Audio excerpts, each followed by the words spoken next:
Vamos começar, então, a lista 4 aí de química. Né? Primeira questão é uma questão de química básica. Né? Em seu laboratório, um técnico em química foi incumbido de tratar um resíduo, evitando seu descarte direto no meio ambiente. Ao encontrar o frasco, observou a seguinte informação: esse frasco tem um resíduo e esse resíduo é uma mistura de acetato de etila e água. Acetato de etila e água. Ah, eu não sei o que é acetato de etila. Bom, deveria saber, né? Acetato de etila, etanoato de etila, né? É um éster, né? É um éster, certo? E água. Considere os dados do acetato de etila. Tá? Baixa solubilidade em água. Opa, isso aqui é importantíssimo. Isso aqui é importantíssimo. Isso aqui é fundamental na resolução dessa questão, tá? Ó, vou até pegar aqui os selozinhos aqui, ó. Na resolução dessa questão, isso aqui é importantíssimo. Baixa densidade, olha só, a massa específica, também conhecida como densidade, né? 0,9 gramas por centímetro cúbico. Ó, isso aqui também é importante. É uma densidade menor que a da água, porque a da água é 1 grama por centímetro cúbico, né? Menor que a da água. Então, essa substância é pouco solúvel em água e flutua na água. Olha só, certo? Temperatura de fusão, menos 83. Né? Então, ela passa para o estado líquido a menos 83. Pressão de vapor maior que a da água. O que significa isso? Evapora mais fácil que a água. Evapora mais fácil que a água. Quer dizer, tem um baixo ponto de ebulição. Tá? A fim de tratar o resíduo, recuperando o acetato de etila, o cara não quer jogar o acetato de etila fora, não. O acetato de etila é caro, eu quero economizar ele aí, certo? O técnico deve, né, evaporar o acetato de etila sem alterar o conteúdo de água. Olha, eu não sei se ele vai conseguir fazer isso, tá? Está falando que ele evapora mais fácil que a água, mas eu não sei o quão mais fácil que é isso. Né? Eu não sei os valores aí da temperatura de ebulição. Se eu soubesse o valor da temperatura de ebulição, eu poderia imaginar, olha, é fácil evaporar o acetato de etila sem evaporar água junto, etc. Não tem muita informação para eu fazer isso aí, não. Filtrar a mistura utilizando um funil comum e um papel de filtro. Olha, isso aí não é interessante, não, certo? Você fazer essa filtragem, não. Por quê? Porque provavelmente essas duas substâncias vão atravessar o filtro. Elas vão atravessar, certo? O filtro não vai segurar esse acetato de etila, não. Tá? Não é uma ideia boa, não. Realizar uma destilação simples para separar a água do acetato de etila. É o que eu falei, sem ter um valor exato da temperatura de ebulição, eu não posso fazer uma destilação simples. Né? Vai que a temperatura de ebulição dele seja 90 graus, por exemplo. Eu tenho que fazer uma destilação fracionada, vou ter que usar um termômetro, vou ter que controlar, etc. Né? Não é uma maneira fácil de fazer isso, não, certo? Proceder a uma centrifugação da mistura, desnecessário. Centrifugação desnecessária, porque o acetato de etila não dissolve bem na água, né? Já foi falado lá que ele é baixa solubilidade em água. Então, eu posso decantar a mistura separando os dois componentes num funil adequado. Perfeitamente. Perfeitamente. Ó, ele é baixa solubilidade em água, menos denso. Então, se eu usar um funil adequado, que é esse funil de decantação, funil de bromo, o que vai acontecer? O acetato de etila vai ficar por cima, a água vai ficar por baixo. Abre a torneirinha, a água desce, o acetato de etila fica lá. Simples demais. Simples demais. Aplica uma decantação aí, ó, muito fácil. Decantar a mistura, separando os dois componentes com funil adequado. Funil adequado é esse aqui, não é um funil comum. Tá? É o funil de decantação, o funil de Brom. Tem uma torneirinha aqui. Ó. Aí você vê a mistura heterogênea. Tá? Ele é usado para misturas heterogêneas. Separar misturas heterogêneas líquido-líquido. Tá? Ele é usado para isso. Tá? Então é fácil demais, tranquilo. Abre a torneirinha, a água passa, fechou a torneirinha, está recuperado o acetato de etilo. Tá certo? Então é mais fácil possível. Tá? Por isso que eu falei que era muito importante se observar a solubilidade em água, é mais específico. Esses dois dados aqui são importantíssimos. Esses dois dados. A temperatura de fusão não ajuda muito. Eu precisaria da temperatura de ebulição para eu pensar em destilação, coisa desse tipo. Eu precisaria de temperatura de ebulição. Eu não tenho. Eu sei que ele evapora mais fácil do que a água. Então, a temperatura de ebulição dele deve ser menor que 100. Mas quanto? Né? Quanto menor que 100? Não sei. Então, não me ajuda muito. Aqueles dados lá de cima são mais importantes. Atomística, Enem 2019. Em 1808, Dalton publicou seu famoso livro intitulado Novo Sistema de Filosofia Química, no qual continha 5 postulados que serviu como alicerce da teoria atômica da matéria, fundamentada no método científico.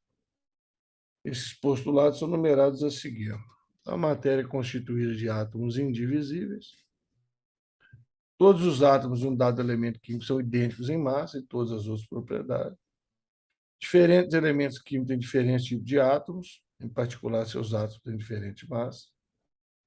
Você vê que o Dalton ele tem uma fixação muito grande na massa do átomo, né?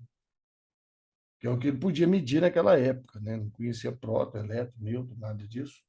Então, ele tem uma fixação muito grande na massa atômica. Né? Então, para ele, todos os átomos do mesmo elemento têm a mesma massa atômica. Elementos diferentes têm massa atômica diferente. Né? Os átomos são indestrutíveis nas reações químicas, mantêm suas identidades. Quer dizer, o átomo não pode ser destruído. Né?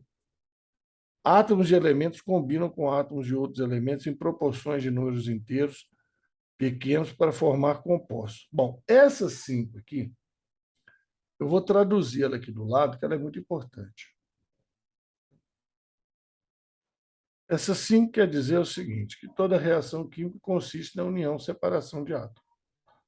Né? Os átomos combinam com átomos de outro elemento em proporções, e essas proporções têm a ver com suas valências. Né? Então, se o enxofre tem valência 2, o ferro tem valência 3, eu vou ter o cruzando aqui, né? Fe2S3, né? Sulfeto ferroso, sulfeto férrico, no caso, né?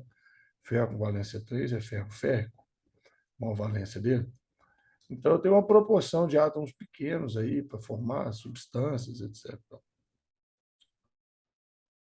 Após o modelo de Dalton, outros modelos baseados em outros dados experimentais evidenciaram outras coisas, como a natureza elétrica da matéria. O que é a natureza elétrica da matéria? Matéria é formada de partículas que têm carga elétrica, né, que são os elétrons e os prótons. Composição e organização do átomo, aí entra o nêutron também no meio. Quantização de energia do modelo atômico, tal. Com base no modelo atual que descreve o átomo, qual dos postulados de Dalton ainda é considerado correto? Então, ainda é considerado correto esse quinto aí, ó, né? Que os átomos de elemento combinam com átomos de outro elemento, proporcionam números inteiros, tal. Átomo indestrutível não é. Né? Fissão nuclear está aí para isso. Diferentes elementos químicos têm diferente tipo de átomos, em particular, seu átomo tem diferente massa. Aí, e os isóbaros? Como é que fica? E os isóbaros? Né? São átomos de elemento diferente, têm a mesma massa. Todos os átomos do mesmo elemento são idênticos em massa. Aí os isótopos? Como é que fica? Isótopos são átomos de mesmo elemento de massa diferente. Né? Átomos indivisíveis? Não. Tem núcleo, tem eletrosfera, tem próton, elétron, nêutron. Né? Então, a única que sobrou até hoje aí é essa quinta aí, né? Os átomos se combinam, né? Se juntando, separando. Toda reação química é união, separação de átomos. O resto caiu tudo já. Funcionou para ele? Funcionou. Na época dele dava certo. Ele não estudava bomba atômica nem nada desse tipo. Para estudar reação química, o resto estava bom. Foi a descoberta de emissões de energia do rádio 226 por Marie Curie e Pierre Curie. O fenômeno foi denominado radiação alfa, ou emissão alfa. Posteriormente, verificou-se que a emissão alfa, na verdade, são partículas correspondentes a núcleos de hélio, formados por dois prótons e dois nêutrons. Opa! Né? Partícula alfa, dois prótons e dois nêutrons. Quatro massas. Né? Assim, no decaimento alfa, quer dizer, a emissão alfa, o núcleo instável emite partícula alfa, tornando-se o núcleo mais estável, que é o núcleo filho. Se o núcleo de rádio 226, emitir duas partículas alfa, então são oito massas. Né? O número de massa do núcleo filho será. Veja que não pediu o número atômico e não pediu qual elemento vai ser o núcleo filho, porque tinha que te dar uma tabela periódica para isso. O Enem não tem tabela periódica. Né? Pecado, né? Pecado. E então o rádio 226 vai perder oito massas. Então é só você fazer 226 menos 8, 218. Né? 218, o elemento resultante vai ter massa 218. Gente, essa questão não pode errar de jeito nenhum. Não pode. Tá? Radiação alfa, radiação beta, radiação gama. Se você errar esse tipo de coisa, a radioatividade está ferrada, todinho.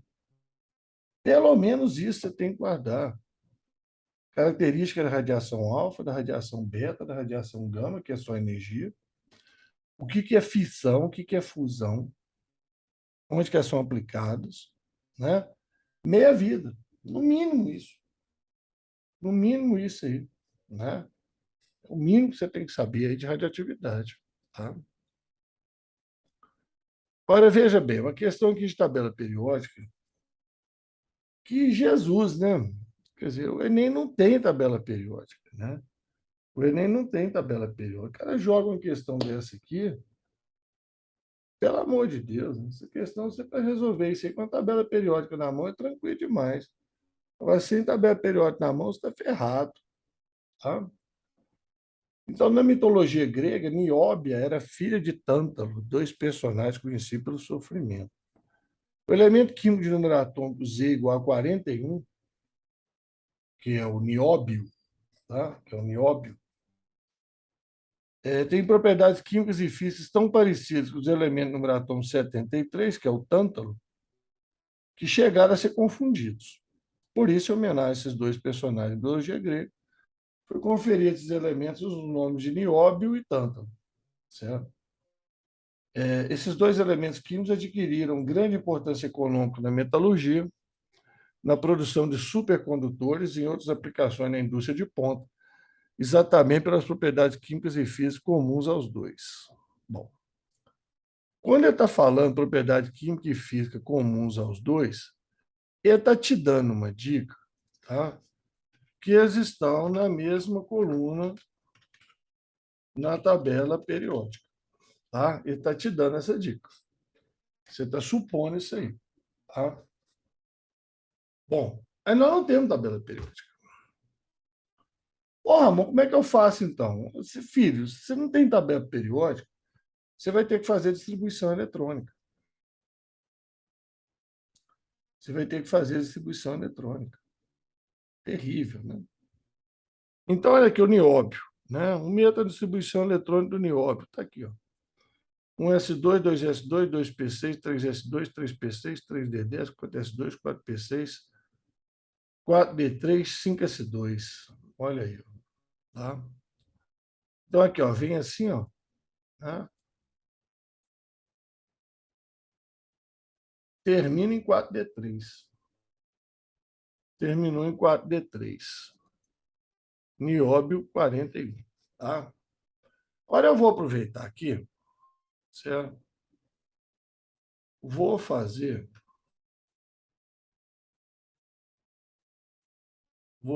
aqui, ó.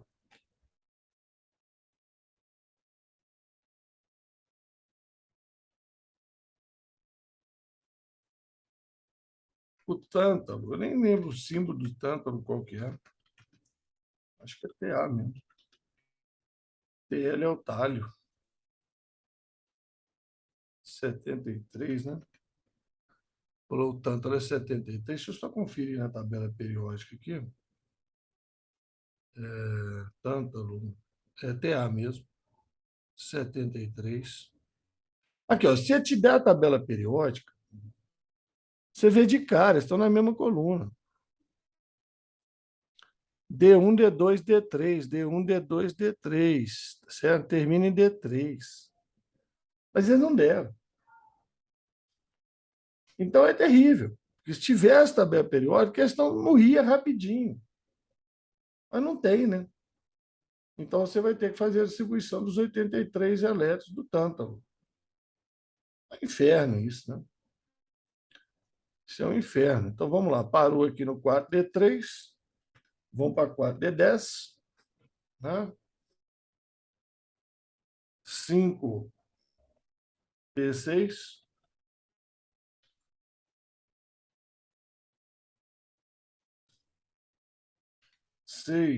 6S2. Agora aqui, ó, 4F14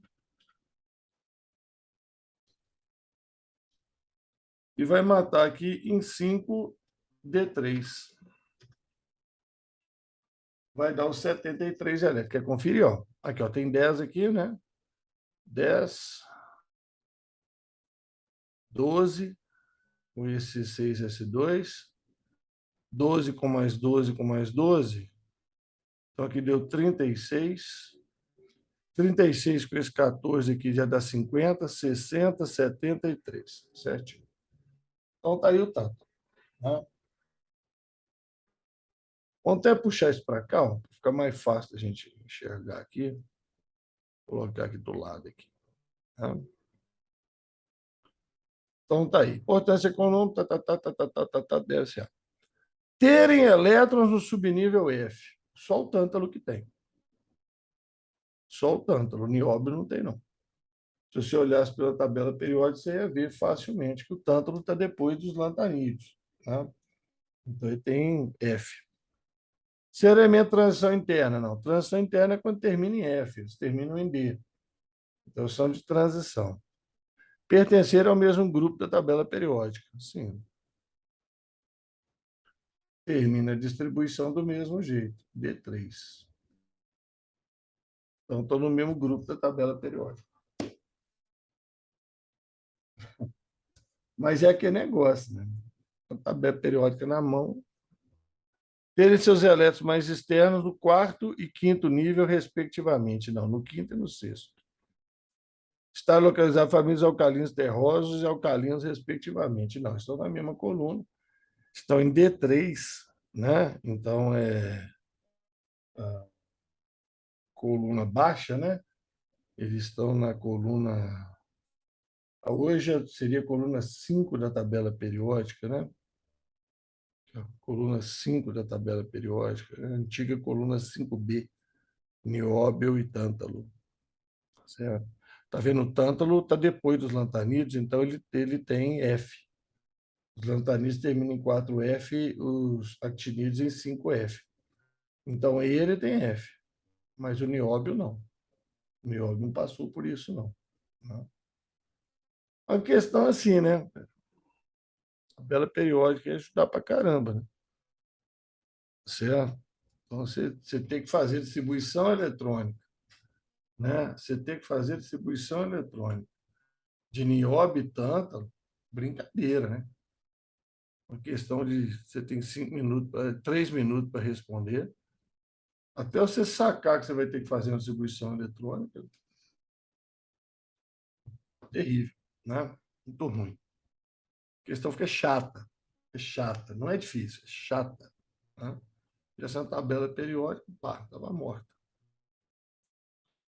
Ligações químicas. A obtenção de óleos vegetais, de maneira geral, passa pelas etapas descritas no quadro. Né? Então, vai preparar um óleo vegetal, você vai preparar a matéria-prima, você vai selecionar os grãos, Você vai descascar, triturar e cozinhar. Quando você seleciona os grãos, você está separando as sujidades mais grossas, né? Uma catação, por exemplo, descascando, separando a polpa da casca. A trituração rompe tecidos de paredes e células. E o cozimento, né, em temperatura mais alta, aumenta a permeabilidade de membrana, então óleos que estão dentro da célula vão sair, etc. Depois você vai extrair o óleo bruto, né? Você vai prensar. Você vai pegar aquele material, passou por todas essas etapas aqui, vai pôr numa prensa. Tá? Aí vai remover grande parte do óleo. Remoção parcial, mas grande. Né? Muito do óleo vai sair ali. Mas aí sobra algum óleo. Então você pega e adiciona hexano para fazer uma extração, certo? Esse hexano é um solvente, né, apolar. Ele vai tirar o óleo que é apolar também. Aí você vai ter a mistura, né, o hexano e o óleo. Aí você destila, né? Geralmente o hexano sai primeiro, onde a ebulição dele costuma ser baixo em relação aos óleos. Ele sai, o óleo fica. A ideia é essa. Tá? Então, tá entendido? Separou os grãos, descascou, triturou, cozinhou, prensou, botou hexano. Na hora que você prensou, a maior parte do óleo já saiu. Tá? Às vezes sai até misturado com água, mas é fácil. Decantação, já viu, é fácil separar. Mas, assim, como sobra óleo ainda, né, naquele bagaço, então põe hexano, né, e destila. Né? O hexano remove ali, extrai o óleo, então até prensar de novo, certo? Aí o hexano extrai aquele óleo, aí você destila e separa mais o óleo do hexano.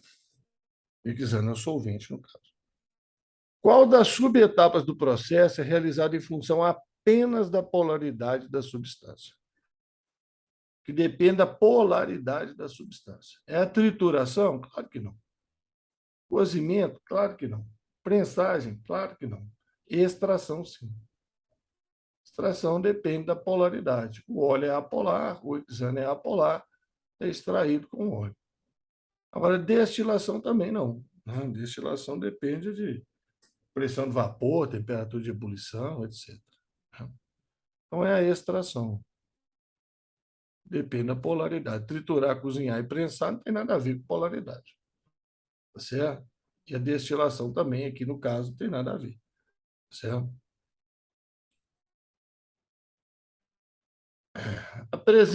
Reações químicas. A presença de substâncias ricas em enxofre, como a pirita, em áreas de mineração, provoca um dos mais preocupantes impactos causados pela exploração dos recursos naturais da crosta terrestre.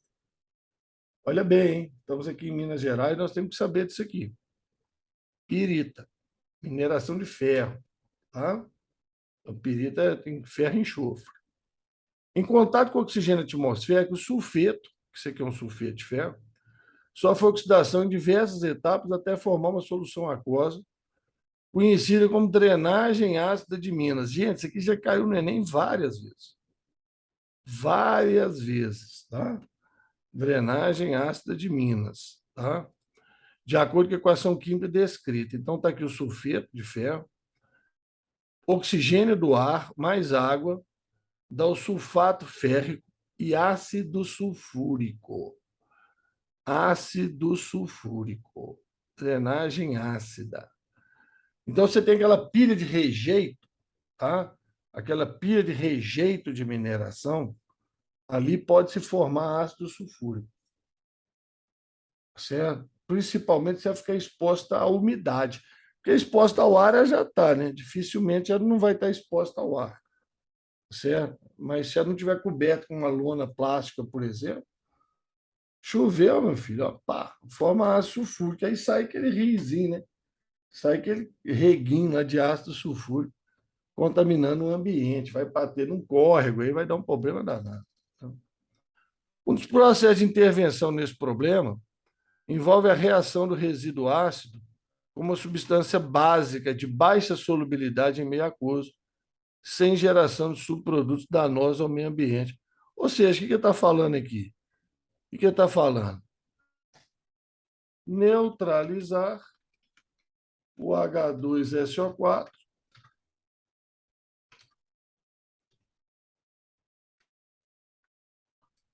com o uso de uma base, né? Uma base baixa solubilidade, que não gera subprodutos danosos ao ambiente. Então, esse processo de intervenção é representado pela equação química. Bom, para começar, a equação química tem que ter o ácido sulfúrico, né? Então, essa letra A já está fora, essa letra E já está fora. O problema é o ácido sulfúrico. Elas não têm ácido sulfúrico. Então, eu posso usar óxido de cálcio, que é a cal virgem, carbonato de cálcio, sulfato de cálcio. Certo? Em princípio, eu poderia usar tudo isso. A letra D não está fazendo nada diferente. Porque olha o que está sobrando da letra D. H mais e SO4 2 menos. O que é H mais e SO4 2 menos? É ácido. É ácido. Certo? É ácido. Tá? É ácido. Então, né? Não, não neutralizou nada. Continuou tendo ácido no final do mesmo jeito. Tá? Bom, agora vamos ver. Vou usar uma substância básica de baixa solubilidade em meio aquoso. Vou usar o óxido de cálcio ou carbonato de cálcio? Né? Em princípio, os dois dá na mesma, certo? Só que tem um detalhe. O óxido de cálcio ele é muito reativo com a água, certo? O óxido de cálcio,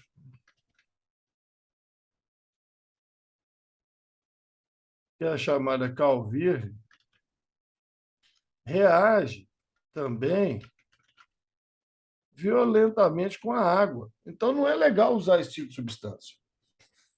Tá? Não é legal, porque se sobrar, se ela tiver em excesso, ela vai provocar problema no meio ambiente. Ela reage com a água, originando hidróxido de cálcio, cal morta. Então, não é interessante usar óxido de cálcio, certo? Então, o mais interessante seria usar o carbonato. Tá? Mais interessante seria usar o carbonato. Ah, vai ter produto danoso ao meio ambiente? Tem um CO2. Tem um CO2, que é um subproduto danoso ao meio ambiente. Tá certo? Que é um subproduto danoso ao meio ambiente. Tá? Mas a quantidade dele, em geral, é muito pequena. Eu acho bem pior usar o óxido de cálcio do que o carbonato de cálcio. Certo? O óxido de cálcio, se sobrar, ele vai ser muito mais danoso ao meio ambiente, porque ele vai originar óxidos de cálcio. Certo? Mas é uma questão mal elaborada. É uma questão aí que você poderia ter as duas alternativas aí como resposta. Tá? Eu acredito que muita gente aí vai ficar enrolado nessa questão aí. Certo? Eu poderia ter as duas alternativas aí como resposta. Vou até dar uma conferidazinha aqui, qual que eles deram como gabarito oficial. Guarda só um minutinho aí.